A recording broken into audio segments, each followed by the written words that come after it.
The floor of Dawson's department store gleamed under the fluorescent lights, thanks to the man no one really noticed. Sam Walker, 63 years old, pushed his mop and bucket with quiet dignity. His back ached, his knees groaned, and his paycheck barely kept the lights on at his modest apartment. But Sam never complained. He was the kind of man who believed that hard work was a gift in itself and kindness, no matter how small, was the true measure of a person. To most customers, Sam was invisible, just another janitor in a faded uniform.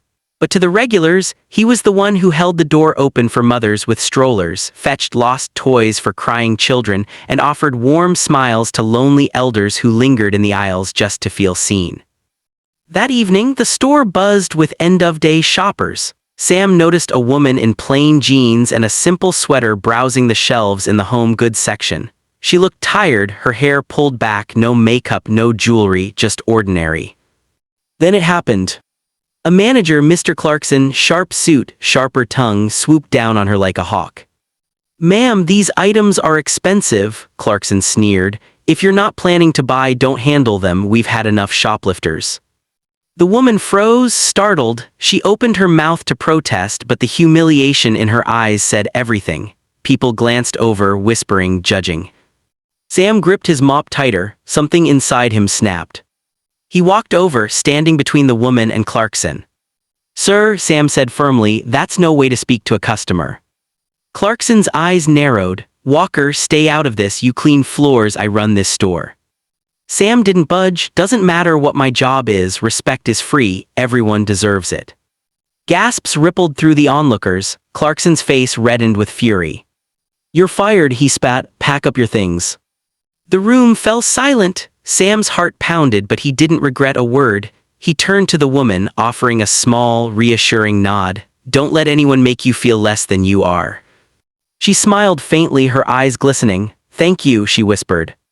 The next morning, Sam sat at his kitchen table staring at his last paycheck. Fear crept in: rent, bills, groceries. What would he do now? But beneath the fear was peace. He had stood up for what was right. That mattered more.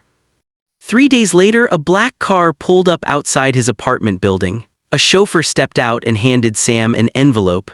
Inside was a letter on fine stationery. "Dear Mr. Walker, I am the woman you defended. My name is Evelyn Hart. Perhaps you know me better as the CEO of Hart Enterprises, the company that owns Dawson's department store. I was shopping in plain clothes to see how ordinary customers are treated. You stood up for me when no one else did, even at great cost to yourself. That courage is rare. I would like to meet you." Sam blinked in disbelief. Billionaire CEO, the woman in jeans. He thought it was a mistake, but curiosity pulled him to the address provided, a towering glass headquarters in the city. When he walked into the executive office, Evelyn rose to greet him. No pretense, no distance, just gratitude shining in her eyes. "You reminded me of something I almost forgot," she said softly. "That no matter how high we rise, respect and kindness are what truly build a business. I owe you more than thanks." Sam swallowed hard. "Ma'am, I wasn't trying to make a statement. I couldn't stand by and watch someone be treated unfairly." "That's exactly why you're the kind of person we need," Evelyn replied. She handed him a folder. Inside was a job offer, not as a janitor but as head of employee relations, with a salary that made Sam's hands tremble.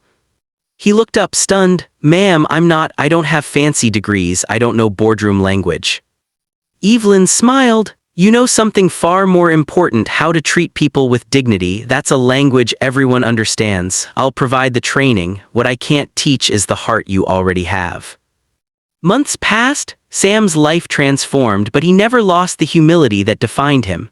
He walked the halls of the corporate office in a simple suit, greeting everyone from receptionists to executives with the same warm respect. He set up programs to ensure workers were heard, valued, and supported. Morale soared. And in every meeting, Evelyn would remind her board of the moment that changed everything. "A man with a mop reminded us all that respect isn't optional, it's the foundation of greatness." Sam never sought recognition, but his story spread across the company, then across the community. He became a symbol of what one act of courage could do.